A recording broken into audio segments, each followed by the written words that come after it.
Hey everyone, it's Blake. Welcome in to episode number 85 of our WWE 2022 Save and TEW 2020. This is Raw for January week 2, and the road to the Royal Rumble continues. And I'll be honest with you, I want to get to the Royal Rumble because we are having to jam-pack so much stuff into this, especially on the Raw side, which we've talked about kind of the Raw pay-per-view schedule before and how wild it's been over the past couple months. But there is so much that we are trying to add in here to these shows, and I'll tell you, this particular Raw may be a record for how many segments I've had on a Raw before, not necessarily a pay-per-view, but a Raw. We have tried to get a lot into the show to really build up the Royal Rumble. So, there's a lot to get to. So let's just jump into it here. When we start with the pre-show, Dijak getting the win over Akira Tozawa, 633. And, as we always say, Tozawa, this guy just comes through in every match. Like, we're going to at least get a 60 out of a Tozawa match. And, that's what we get here. We get a 60 for this one. And, Dijak gets the win. And I'm sure if you've certainly been paying attention, you're starting to see something with Dijak here. And you will get the payoff for that soon enough. But, Dijak gets the win. And a little momentum built for this guy heading into Royal Rumble season. So we'll see where things go from him, but a nice start to 2022 for Dijak. All right, let's jump in to the main show because, like I said, we got a lot of segments. We got a lot to get to here, building up to the Royal Rumble. All right, and we start with the camera immediately. We start the show, and here comes Rhea Ripley, who has made her way to the building, and she is on her way out to the ring. And Pat McAfee just sort of sprinting to catch up with Rhea Ripley here.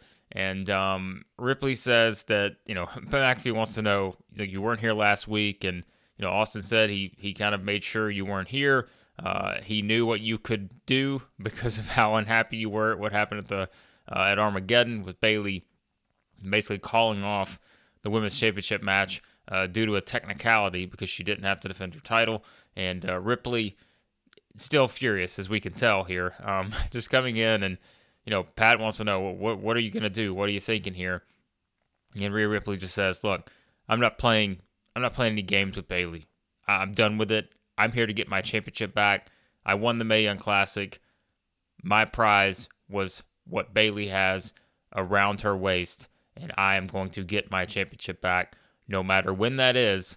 And I know at the Royal Rumble, Bayley has no shot to beat me. So Ripley just kind of pushing past Pat McAfee here, and Rhea Ripley makes her way down to the ring.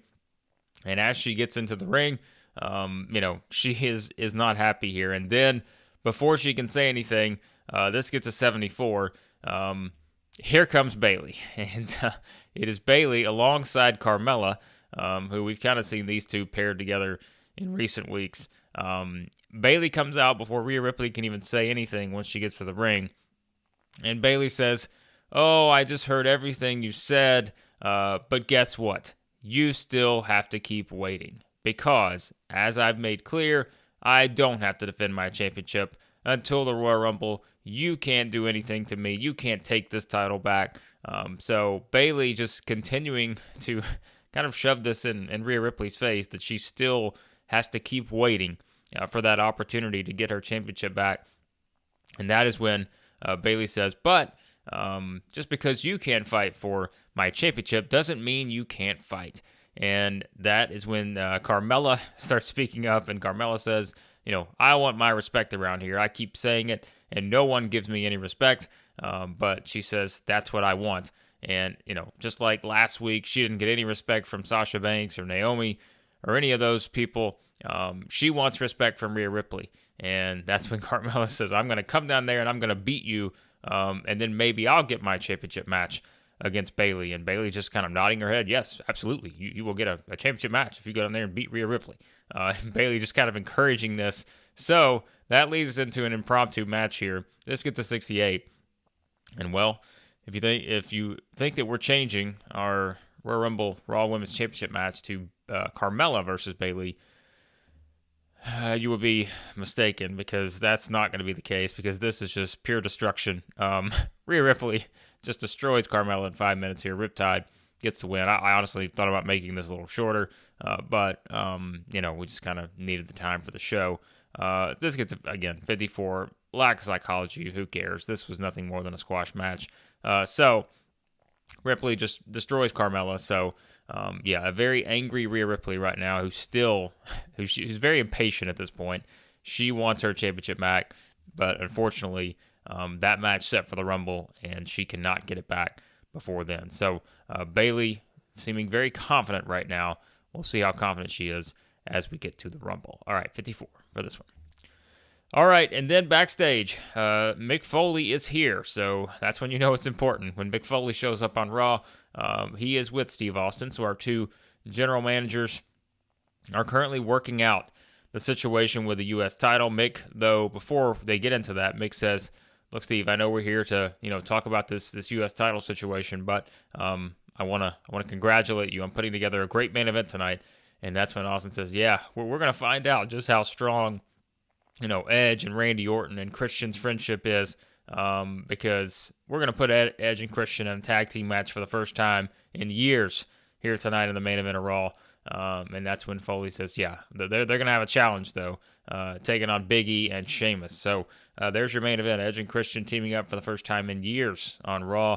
They will take on Big E and Sheamus in the main event. Of course, those two have already been announced for the Royal Rumble. So, but these two, Austin and Foley, working out the U.S. title situation, and continuing to say we're gonna figure this out. Foley's talking about how upset he still is that having Keith Lee being moved to Raw now via the U.S. Championship moving to SmackDown because of our friend Sami Zayn winning the championship in shocking fashion. And then, as they're continuing to discuss this, here comes Kevin Owens. And Owens barges in, and, Austin and Foley just kind of giving Owens a look here. And Owens says, you can look at me however you want. You know why I'm here. You know why, I kicked Sami Zayn's ass in the parking lot on SmackDown last week. I want my championship back, and I want my rematch. And Owens says, I don't care what you have to do. You two are the general managers. Make it happen. And then Owens just walks out. So very short and to the point. As we know, Owens is pissed at not having his championship and having it stolen away from him by Sami Zayn. So that leaves Austin and Foley in a situation here, and Foley just kind of says, "All right, we'll figure this out, and I will announce what's going to happen on SmackDown this Friday." So there's your setup there. Foley will make an announcement on SmackDown, and Austin and Foley still having to work out the details, but you will know kind of what's next for the U.S. Championship situation and Kevin Owens on SmackDown. So 70 for this one. And then it is Angelo Dawkins getting the win over Shelton Benjamin, 736. The powerbomb does it there, 58. Not a bad match. But, we kind of teased last week Dawkins would be in action, as would Montez Ford.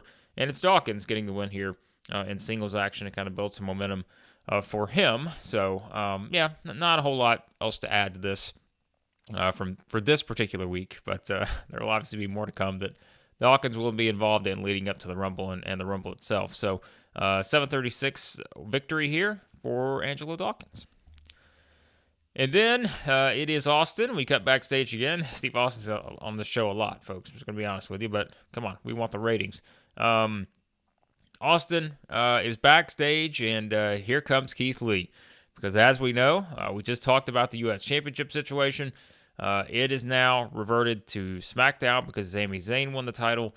Meanwhile, that means that the Intercontinental Champion moves to Raw. So, at least for the time being, Steve Austin welcomes Keith Lee to Raw. He says, look, you're officially on Raw now. At least for now, you are. And he says he's going to make the most of that. And that's when Keith Lee says, Steve, I'm here, and I'm looking for competition. He said, I beat everyone I could find on SmackDown. I need some new competition. And I am going to prove that, just like Kevin Owens was a fighting U.S. champion, I'm a fighting Intercontinental champion. I want more opportunities. I want more competition. And that is when Sheamus walks in. And so, Sheamus walks in, and he just kind of stares, and we have a little stare down here between Sheamus and Keith Lee. And Sheamus makes it clear, Look, fella, if you're looking for competition, I would try my Sheamus voice, but it's just not very good. I'll just add fella onto everything. He tells Keith Lee, there's one championship that I have not held here in WWE. Obviously, we're not talking about the women's championships, but I've been the world champion. I've been the WWE champion. I've been the US champion. I've been both tag team champions, but I've not been the Intercontinental Champion. So I knew that you were going to be here tonight. I knew that you were going to now be on Raw. And that's when Sheamus says, I want you to get a good look at the main event tonight because I'm going to be the one that's going to step up and win that championship that I've never had an opportunity to get my hands on. And that's when Sheamus just kind of takes his eyes and looks at the Intercontinental Championship and just sort of pats Keith Lee before he walks out. So, Sheamus seemingly stepping up here perhaps to be a challenger for Keith Lee. We'll see how this plays out. 69, nice rating for this one. And then backstage, of course, Dawkins was just in action, and Montez Ford getting ready for his singles match here coming up as he's going to take on Mustafa Ali. And it is Cesaro who kind of walks up to Ford as he's getting ready to go out to the ring. And let's get to 70, so good stuff here. And Cesaro just says, look, Montez, we've had a lot going on the past several months. You've been involved in the same stuff I've been involved in, the Bullet Club, Edge and Orton, all of this other stuff. And we've kind of been on the same side here. And he just wants to point out, I think I want to say what everyone else knows. Like, you've impressed the hell out of me. He's like, you are a future WWE champion. And, I just want to make sure you understand that I understand what your mindset has been and the issues and all the doubts and everything you've had over the past several weeks. Because I had the same when I had my WWE Championship match against Edge. I had the title won, but then the Bullet Club had to come in and ruin everything. I was going to be WWE Champion for the first time, but I had it ripped away from me. And then that is when Cesaro says, you are going to be champion again. And, just kind of really trying to talk up Montez Ford here, and that he knows how tough it was for Ford to actually have the championship in his hands and have it taken away from him, because Cesaro says he was seconds away from being in that same situation and being the WWE champion. So Cesaro just really talking up Ford here and pointing out just how impressed he's been with him in all the matches he's seen him in. Everything they've done together here. So this gets to 70, and this is kind of a sort of a subtle thing that will continue to play out moving forward. But Cesaro kind of trying to motivate Montez Ford, as we know. It's been the Street Profits have not had some success recently since Ford lost that championship opportunity in that match against Edge. So Cesaro kind of talking up Ford here, and we'll see how this plays out. And then, and a great match here, 72. This, I don't lie, this exceeded expectations for me, even though a lack of psychology. But I think this is what we're starting to see. And look, we've talked about it with Ali, right? I kind of said recently, I was like, look, maybe we need to give Ali a little bit more opportunity. That may be coming very soon. But yeah, this is good. 72 for this one. Lack of psychology. We did do steal the show for this one. Because two really good workers. Open match, goes 8-12. Montez hits the frog splash, gets the win. So Montez, after a little pep talk from Cesaro, gets the victory here, kind of trying to get back on track leading into the Royal Rumble. And, in-ring performance-wise, Ali 72, Montez 65. So this is a pretty good match. Again, we're talking two guys. Ford's he's almost to 70, I think, in the popularity now. Ali's probably in the mid-50s. So this was much better than I expected. I was thinking, high 60s or something, but a 72, we will take that. But Ford gets the win here. We have more to get to with Ford on this episode.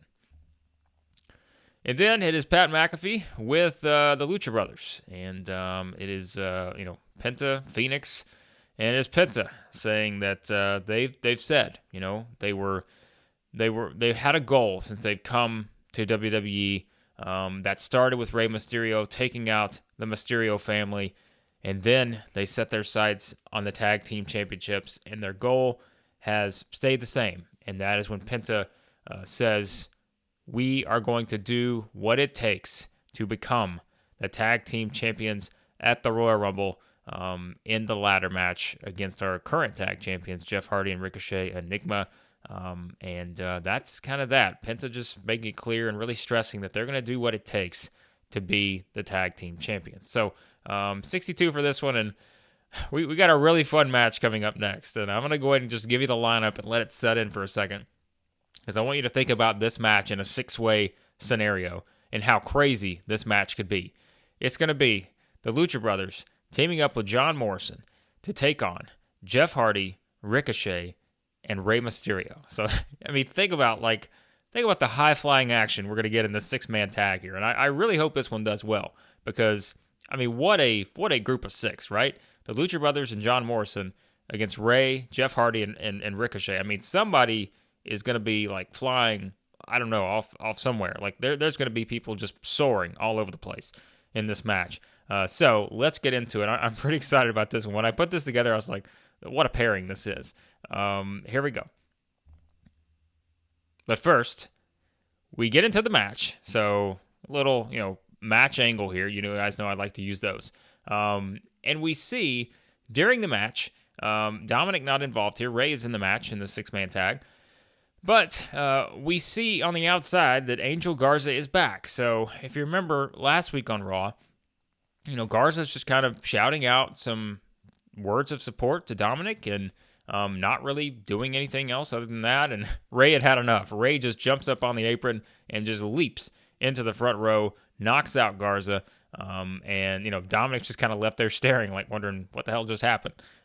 Meanwhile, during the match, Garza has made his way once again to the front row, which has kind of been his MO here.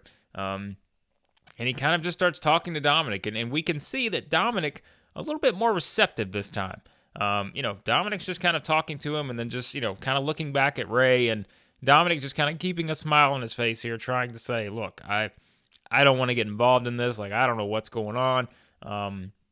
But that's enough to distract Rey here. And so Rey gets distracted by Garza talking to Dominic, and Rey's just pissed again because, he just leaped into the crowd and took this guy out last week, but Garza just keeps coming back. And he just keeps going. He keeps doing this, right? He just keeps going and talking to Dominic, even though Rey is just not happy about it. So Rey gets distracted here, and that is how we're going to play into the finish as this segment gets to 61. But the match itself, which also gets to 672, which is, again, pretty good, I think, for all parties involved. I mean, let's be honest. For Ricochet's ass to be in a match with a 72 rating, we'll take that any day of the week because, as we all know, Ricochet is just I don't know what we would call him for our save, but what do you know here, right? Ricochet off his game. Of course he is. So, 756, it is Penta pinning Rey with the fear factor, and again, that's how we're going to play in that previous angle. With Rey getting distracted, that being enough for Penta to get the pin on Rey. So we keep our tag team champions strong here. They don't factor into the finish. But, I mean, we're talking in-ring performance here. My goodness, Rey Fenix with an 89. Morrison with a 71, so he's actually second in this group. And, of course, who's last? Ricochet. By the way, if you're just watching this for the first time, you're like, why does this guy hate Ricochet? You really got to watch the whole save to understand it's not hatred. It's just we're having some fun with Ricochet here. But, yeah, of course, he's the weak link of this group. 72 for this one. So this really was. I mean, again, think about this. These guys in the ring together, just incredible. I should have saved this for a pay-per-view match, to be honest with you. This would have been a lot of fun. Maybe we revisit this at some point down the road. But this was a hell of a match here, just for given popularity, because we know Ricochet's not very over, and Morrison we haven't used a ton. So yeah, this was pretty good. 72 for this one, and it is Garza somehow causing the distraction, maybe unintentionally, that costs Rey the match here in this one. And then we get an announcement in a nice rating, 69, for this one. That's 3 new names have been added to the Royal Rumble. Montez Ford, Angelo Dawkins, and Randy Orton have all been announced for the Rumble. And we get, kind of a quick video package here for Angelo Dawkins. A quick promo, that is. And it's kind of Dawkins saying, look, he's been there to support his friend. The Street Profits will always stick together, but in the Royal Rumble, we all know it's every man for himself, and Dawkins says he's going to get his chance, at the WWE Championship, just like Montez did. So Dawkins, saying all the right things here. This is his friend, and all the focus has been on Ford, but Dawkins just kind of, pointing out that this is his opportunity, and he wants his chance at that championship. So that's kind of the goal here for that. And then we transition to a promo for Montez, and it's just kind of Montez. We've kind of see the camera on him, and Montez is just kind of standing there, and he still doesn't know. He's not saying anything. We just kind of have Montez just kind of standing there, and you can tell he's just deep in thought. And then, right before we cut away, Montez Ford just says, "I'm going to win the Royal Rumble. I'm going to win it. I have to. I don't have a choice. I have to win the Royal Rumble." And that's it. So Montez just very plain as can be. Like, he doesn't just want to win the Rumble. Like, he has to win the Royal Rumble. So there's what you get from Ford there. Very un-Ford-like. Not a lot of, energy, personality in that one. Just Ford just saying he's got to win the Rumble. So, but Orton, as we said, has been announced for the Royal Rumble. No promo here for Orton. We kind of been using these promos to kind of build up the announcements in terms of, we've announced, who was it? We announced Big E, Cesaro, and Sheamus last week for the Rumble. This week we announced these three. But we don't get a promo here from Orton. This gets 69, as we said. And then we do transition to Edge and Christian watching the screen here. And Edge, realizing now that Randy Orton is in the Royal Rumble.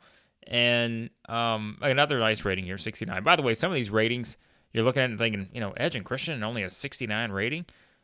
Some of these, because I have so many segments on this show, they're not as long as they need to be, and this one's going to get hit for being short, just like a lot of them. That's just, unfortunately, like I said, this is a show I knew was going to happen. We just had so much to pack into this that, I'm fine with just taking the lower ratings. So, but as we see this announcement, Christian's just going off. He's like, I knew it. Randy Orton has voluntarily went and asked to be in the Royal Rumble. And that's when Christian says, you know why he did that, Edge? Because he's going to win the Rumble, and he wants to take your championship away from you. That's what he's wanted all along. He's wanted you to be champion because he just wants to get in there and make you feel like, you two are best friends again. But all he's doing is getting your game plan. He's getting everything he needs to know to beat you for that WWE Championship. And Christian's just going off here. Like, Christian's just on a roll. And Edge just like, Christian, Jay, just calm down. Edge just like, I'm fine with Randy Orton being in the Rumble. It's okay. I would do the same thing. If Randy Orton was the champion, I would be in the Rumble because that means I could protect Randy Orton. And that's what he's going to do for me. If Randy wins the Rumble, guess what? That's fine. Him and I will fight. I'm okay with that. But he's protecting me from everyone else. And Christian's just like, that's not true. That's not what's happening at all. He's out for bad intentions. I don't trust what Randy Orton is trying to do here. And, really just playing this up here. And you can tell Edge is not really buying this, but he's at least listening. Like, he's thinking about it, but he's not really buying what Christian has to say. So Christian just continuing to push that he does not trust what Randy Orton is up to by entering the Royal Rumble. So very interesting dynamic here we have between this group. So 69 for this one. More to come for those guys. And then we get an announcement, something else we've kind of had as a regular theme we try to do a little more often here on Raw in the new year, that AJ Styles, Adam Cole, and Sasha Banks, they'll all be in action next week. So more to come on that. Of course, we're leading into a match here, Finn Balor against Chad Gable. So Balor, 1/3 of the Bullet Club, will be in action coming up here shortly. But next week, it'll be AJ Styles, Adam Cole, Sasha Banks, all three in action on Raw. So 74 for this one. And speaking of Balor and Gable, that was one that we were really excited about, and let's see how this plays out with this match. And in another pretty good match here. So this is probably one of our better Raws in terms of match quality when you really think about it. I mean, we had Ford Ali. We had the six-man, I don't know what we call that, like the six-man just chaos match with just all the high flyers.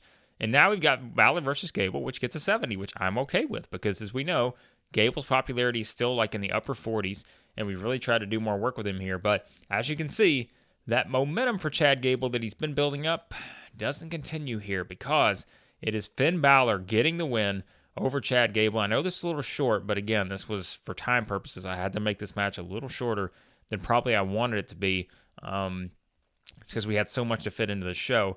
But the Fujiwara armbar does it, and Balor gets another win. You're talking about someone that's riding a lot of confidence right now. Finn Balor has, he's beaten Sheamus. Now he's beaten Gable. Balor's been on a roll here. And so Balor gets the win. This was really all about just having a really good match between these two, and that's what we get. Balor with good in-ring performance here, 73. So good stuff. We get the crowd buzzing on this one. After the match, though, things get a little interesting because after the match, in a 79, so this is a good segment. We needed this. It is, Styles, who is, out with Balor, and Adam Cole's out there as well. Of course, Kurt Angle, who we now have kind of as the mentor for Chad Gable. AJ Styles is in the ring, and he grabs the microphone while Angle's just kind of standing on the outside. Balor's standing over Gable. Cole's in there with him. Styles just starts to take aim at Kurt Angle. And Styles just says, Kurt, I want you to take a good look at Chad Gable's future here because, Kurt, yeah, you and I, we have a history. We have a past. You beat me. I beat you. I beat you a little more than you beat me. But he's like, I know what you're doing, Kurt. You want Chad Gable. You're vicariously trying to live through Chad Gable because you know you can't get back in this ring. And you're trying to make Gable the next you. You want to be able to live through him because you're not me. You weren't smart enough to be able to navigate your way through, the professional wrestling world and still be able to work like I'm doing at the very top of my game at my age. You're standing out there, an old man, not able to get back into this ring.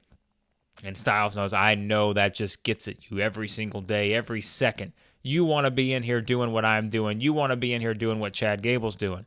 But that's when Styles repeats again. But I want you to get a good look at your little friend here and what his future is going to look like as long as he's on Raw with the Bullet Club around. And that is when Balor and Cole kind of step up, and Angle knows what's about to happen here. Angle goes to hop on the apron, but Cole and Balor kind of stop him. Styles picks up Chad Gable, and Styles delivers the Styles Clash to Gable after this, hard-fought match against Balor. And Angle just kind of, he can't do anything about it. He's just kind of standing there. He's backed up off the apron, and Bullet Club just leave, and Angle slides into the ring to try to help out Gable. So 79 for this one, and sort of the, AJ Styles kind of bringing out a little more vicious mentality here, really just taking a shot at Angle and saying, we know the rivalry these two have had, but basically calling out Angle and saying, you didn't do what I did, and you aren't still in here doing what I'm doing. So, we'll see how this continues to play out moving forward. But as we said, still Styles and Cole in action next week. But for now, Styles just unnecessarily hitting a Styles Clash on Chad Gable. And then we get to the next match, and yes, we got a new face here on Raw. And no, this is not an official call-up. I want to make that clear. This is something we are going to do a little bit more, not just in Royal Rumble season, but you will see this a little bit more often, where we will bring up some NXT talent. We did that in a storyline fashion by having that NXT challenge with Kevin Owens last month, but you'll start to see some more NXT faces on Raw and SmackDown. Just to kind of add to some of these matches, I decided that's the best route to go. I don't want to say we just want to call up everybody from NXT and just beat them with someone on the main roster, but we want to start getting some of these NXT people a little shine, a little opportunity here on the main roster, even if it's just a one-off match, because we're doing the brand split, and rather than just having the same people, you guys know I don't like rematches. I don't love doing rematches. Very rarely do we do them in terms of just 1 week to the next or having the same people fight every single month.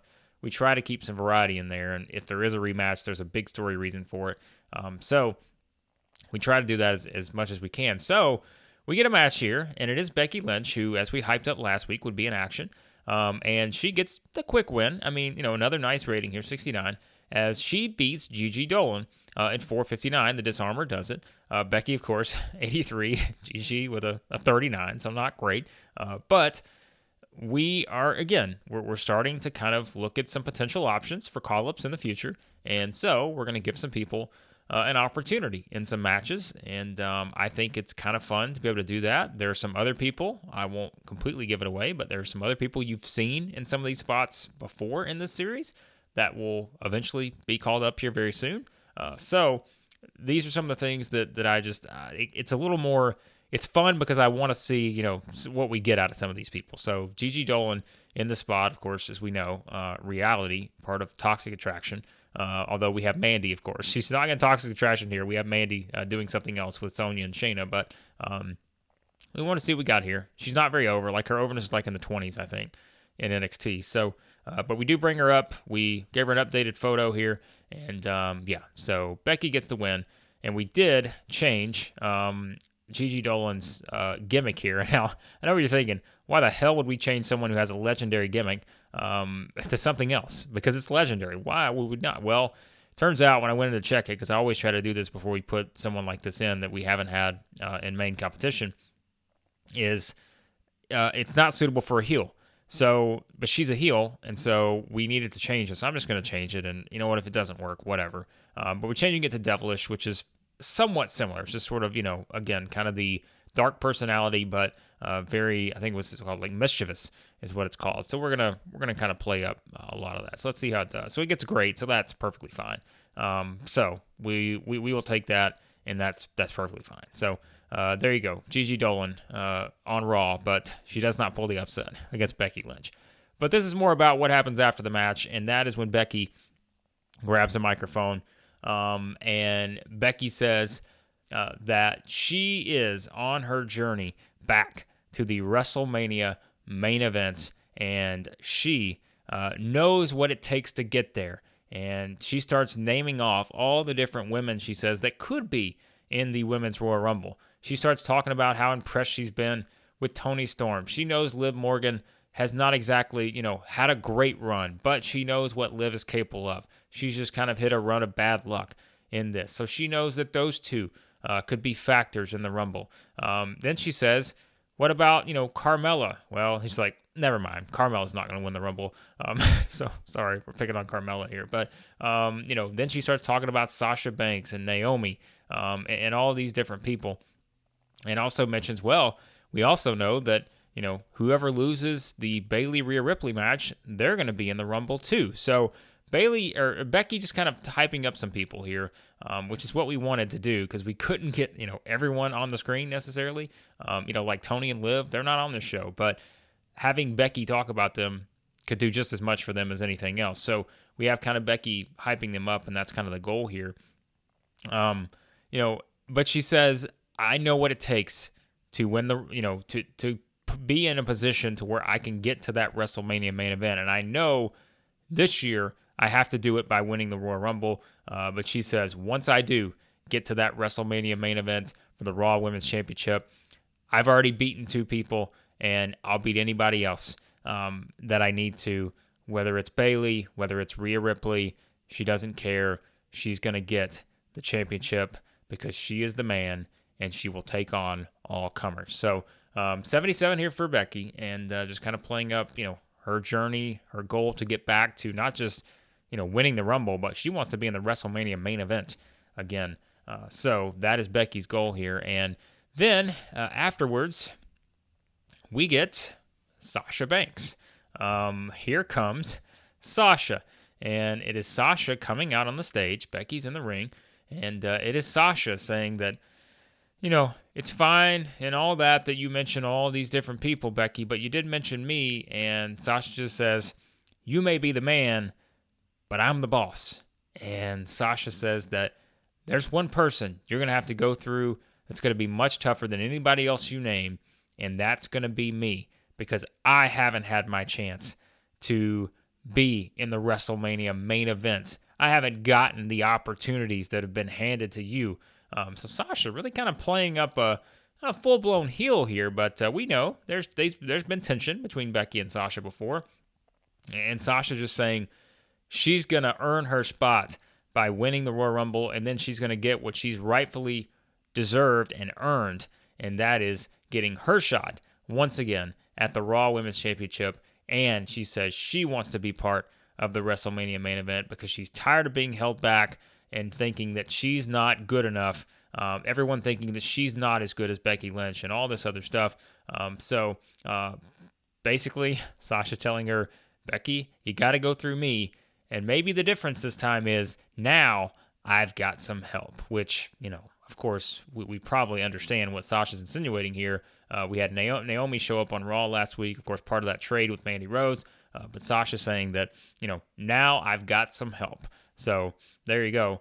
That is how we close up this segment, which was really good, 82 for this one. So Sasha and Becky, we teased these two possibly being the finals of the Mae Young Classic. That didn't happen, but once again, kind of teasing more interaction here between Sasha and Becky. And now that there's something big on the line here, we're starting to sort of draw a line in the sand between these two, where maybe they've never really been friends, but they have been kind of paired, we know, in different matches. But not so friendly at this point because both of these two very driven to perhaps win the Royal Rumble. So great segment here for this one, 82 for that. And then we cut backstage, Edge and Christian getting ready to come to the ring, and here comes Randy Orton, who's finally joining them. And Christian's not happy about it. He's like, where have you been? Where the hell have you been? You've been ready for the Rumble? You preparing for the Rumble because you want to take this championship right here? Is that what you're trying to do? And Christian's just going, like, Christian's just, he's hopped up, man. Like, he is fired up about Randy Orton being in the Royal Rumble. And Christian's just like, oh, I know where you've been. We haven't seen you all night. You've probably been in there trying to get the number 30. You're trying to buy your way into the number 30 draw so that you can win the Rumble and take Edge's championship. We know you all want it. We know you want the championship. So Edge just has to step in here. He's like, Christian, you got to go, man. Like, just go to the ring. Like, just come on. Like, it's fine. Everything is okay. And, Christian not doing well without a script to follow. But when you're just rambling, I guess, I understand. But 71 for this one. So Christian just kind of going off on Randy again. And that's when Ed's just like, Randy, it's fine. Like, everything's okay. Let's go out here. Christian and I are going to take care of business. And then we're all going to get back on the same page. Everything's going to be fine. I got bigger things to worry about. I got my WWE Championship match against Daniel Bryan to deal with. So 71 for this one. And then, speaking of which, we transition to Edge and Christian Orton coming out for the main event. And Daniel Bryan, meanwhile, is going to join commentary for this match. And as we see Bryan coming out, Edge is in the ring already with Christian. And, of course, Big E and Sheamus already there. Bryan comes out to join commentary, and as Bryan makes his way to the ring, Edge just turns at Bryan, and he just holds up his WWE Championship the entire time as Bryan's just walking by and staring at the title before he makes his way to the announce desk. So 82 for this one. Edge just not even saying a word, but sort of taunting Bryan here with the title. Of course, we had that big promo exchange last week between these two. We know what's at stake. At the Royal Rumble, Edge versus Daniel Bryan for the WWE title. And yeah, Edge just kind of holding up the title here to taunt him. So, all right, that's going to lead us into our main event. Edge and Christian teaming up for the first time in years on Raw. They're going to take on Big E and Sheamus, both already confirmed for the Royal Rumble. How does this match play out? Well, let's get into it. And we get a brawl basically breaking out. A good back and forth match here. This is, we're going to go the angle route with this one before we get the official result. Brawl breaks out down the stretch, so it's been a good back and forth match. Edge and Christian seemingly finding their teamwork, which, again, it's been a little while since they've teamed, but it's, almost like they could do it in their sleep at this point. But they are, doing a good job. Little cohesion here between these two, but Big E and Sheamus also doing a pretty good job for two guys who don't team together very often. But as we work our way down the stretch, we get to the finish where, things are kind of playing out, where it looks like Edge and Christian perhaps about to have this opportunity, and then the action breaks down. We've got a brawl. The referee has lost control. You've got Big E kind of paired off with Edge, and these two have made their way outside the ring. Meanwhile, inside the ring, you've got Sheamus and Christian going at it, and that is when, in the finish, we have Christian and Sheamus, and it is Christian who's going to Irish whip Sheamus into the ropes, and it's kind of in a close proximity, so there's not a lot of room. It's not like he's throwing him from one side of the ring to the other, but he goes to whip him into the ropes, and that is when Orton tries to get involved, and yet when he does it, he kind of turns his back to make sure the referee doesn't see it, but Sheamus quickly throws Christian into the ropes, and we see kind of Orton take his arm and kind of hook it underneath the rope, and he accidentally trips Christian instead of perhaps thinking that he had tripped Sheamus. So Orton turns around, and he realizes what he's done, and Orton just kind of, he doesn't really do anything. Like, it's not a smile, but you can kind of see Orton's face just, he doesn't really, it's not a whole lot, but it's there. Like, there's something there, and it's not really like he's upset. But Orton accidentally trips Christian here, and, referee finally comes in, has a little more focus on what's going on, and that is when Christian turns right into Sheamus. This gets a 73, and in the main event, he turns right into the Brogue Kick, and it is Sheamus pinning Christian with the Brogue Kick after the botched interference from Randy Orton. So the botched trip from Randy Orton. I guess this one I know is kind of hard to explain, like the visual of the main event, but maybe you got some sort of idea of what I meant by how Orton tripped Christian there. But that is kind of how we're playing up. Christian was just pissed afterwards, turns into the Brogue Kick. Sheamus gets the win in our main event. So Big E and Sheamus getting the victory over Edge and Christian. So the first time they've teamed in a while, well, I don't know. Orton gets involved. Edge off his game here. So Edge is flustered, clearly. Everything going on with Christian and Orton. He's flustered. But Edge still with a 90 in his in-ring performance. That's fantastic. Big E up to an 85. Big E is just, man, he's something. Edge and Christian, excellent chemistry teaming together. None of us are shocked by that, right? But a 77, I mean, not the greatest match. We did do still the show here. But I thought it was one where I think you got good enough workers, but I think stamina-wise, Christian probably got knocked. Those kind of things. That's my guess. We'll take a look at it here. Yeah, I mean, declining physical ability, Edge, Christian, inconsistency, Big E and Sheamus. So, in all honesty, we probably should have just went with a regular match. I don't know how much different it would have been, but you win some, you lose some. So, nonetheless, Edge and Christian lose in their first match, teaming up in years. So, maybe not the chemistry they had a decade ago. But after the match, you know what's coming. Oh, here we go. Now that's what we needed on this show. We needed this 99 right here. Oh, like more than anything. But it is Edge jumping into the middle, Orton and Christian again. These two are just bickering back and forth. Christian getting up in Orton's face. Orton's just saying, look, I didn't mean to do it. I didn't mean to do anything. Like, the very suave Randy Orton just kind of laid back. Hey, sorry. Like, I didn't mean to do it. And then is Edge trying to get control of Christian and Orton here, just wanting to go at each other. And Edge, you can tell, is getting more and more furious about this. His intensity picking up. But then, Orton and Christian, or Randy Orton goes to leave. Christian follows him out. So Orton and Christian just kind of starting to walk up the ramp. And that is when Edge is just, going to grab his championship. He turns to go grab his WWE title. And what does he get? It is Daniel Bryan who has jumped into the ring, and Bryan hits the running knee on Edge, so the knee right to the face, and Edge is down as Randy Orton and Christian both turn around, realize what has happened, and Bryan slides out of the ring and exits through the crowd. So Bryan gets a little, one up here on Edge, hitting the running knee right to the face of Edge and leaving him down and out with his WWE Championship. Bryan escapes, and that is how we go off the air for this one. So a 99, a great way to end this show.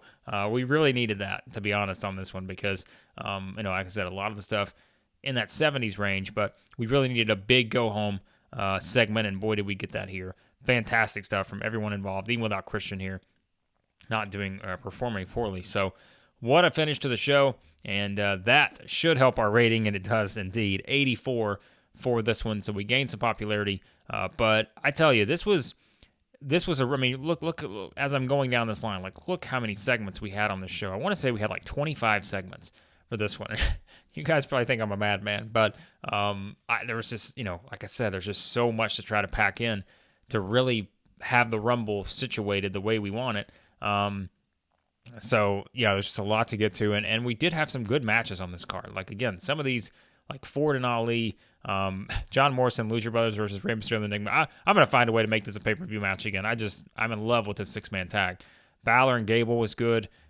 Even Becky and Gigi Dolan almost got to a 70. Main event was solid, but that really helped us. That closing angle with Edge trying to control Randy Orton and Christian, and Bryan hitting the knee to Edge. So good show, a lot packed in here. And like I mentioned, if we did a little more compact and made some of these segments longer and cut some segments, sure, we could have maybe had a little bit better of a rating. But you guys know we're playing against ourselves at this point, so not a whole lot necessarily to worry about ratings wise. But there you go. That was Raw, and a lot packed in. We already know we've got some big stuff set for next week as AJ Styles, Adam Cole, Sasha Banks, all going to be in action. So yeah, lots. That's the thing is like, I love it and hate it at the same time. It's like Raw, we only got 2 episodes to go before we get to the Royal Rumble. So there's still a lot to pack in, a lot I want to get to before we actually get to the Rumble. So we'll do that. But all right, let's do what we need to get to before we wrap up this episode. All right, so Raw, awesome show. Fantastic reviews, as I would expect. Anything here that we need to look at? I don't really see anything. New ROH feud, Brody King versus Chris Dickinson. All right, good to know there. This I can show you because it's just Rockstar Spud and who is that? Is it Ivar? Yeah. So we just got to finish the contracts for them, which we will do, and we'll take care of that on coming up here. But let's look at our mail drug test fees. Raw gets a 4.04. Good to know there. User talent point gained. Okay, so we have completed 50 successful shows. So we now have been awarded an extra point to spend on our user talent. So we can actually go use that. And why don't we do that real quickly? I should probably let you guys decide. Stephen Amell, remember, that's who we're playing as here. Our reputation is through the roof. This is what I set it at initially. I don't think I ever showed you guys this, but this is kind of what I set it at initially. To be honest, I in all honesty, it was just one of those things where I was like, I mean, I didn't know how long this save was going to go. I was just like, all right, let's just throw this together, whatever. I probably would have, because like at a certain point, right, you need to, it really doesn't matter. You have to really kind of beef these up a little bit, but we do currently have a point to spend, and these were kind of a little more spread out. I probably would have taken a couple of these down and really honed in on maybe a little more motivating and creativity. Negotiating, we don't need to add that because, again, we're WWE. We don't need any negotiating power necessarily with anybody. So I'm going to let you guys vote, actually. What do you think? Which point? Where should we apply this 1 point? Should we apply it? I think it needs to be either motivating or creativity, and just go ahead and up those again for that. Not really worried about diplomacy. I know the silver tongue, we talked about that, like maybe trying to talk people out of retirement, those kind of things, but I don't know. I think probably one of these two is what I'm looking at, but I'll let you guys decide. Tell me what you think. Which should we use that point on for our user talents, and we'll go from there. So, all right, that was Raw. Be sure to like, share, subscribe, all that good stuff. We're almost to 600 subscribers. That is insane to me. I cannot thank you guys enough. You guys are so great. Like the feedback keeps me motivated. Like it is so awesome. This community we built, and it's just a lot of fun to see you guys interacting, talking about these shows. It really is. I can't thank you enough. So again, hit that subscribe button. We're on the road to 600 subscribers, and it's just that is amazing. So, but on also be sure to check out our WCW 1998 series, which we'll have sold out coming up. So we got a pay-per-view coming up there, a big pay-per-view. So a lot of big matches on that card. Hollywood Hogan, Sting, Bret Hart, Ric Flair, Lex Luger, Randy Savage. A lot going on there. So check out the WCW one. If you're an AEW fan and you're like, man, it's been like a week and a half since we got an AEW episode, I promise I'm still working on that, but it's just kind of, I always say, like, it's just somehow how the schedules flow. Like, it's pay-per-view season in the WCW one. Like, we're on the road to a big Royal Rumble show here on this one, and I mean, this is kind of the flagship, so I don't feel like I ever have to kind of make an excuse for why we put out an episode of our WWE one, but just AEW one Still working on it. The next episode will be out soon enough, and we will go from there. So, but on the next episode of our WWE 2022 save, it will be SmackDown for January Week 2.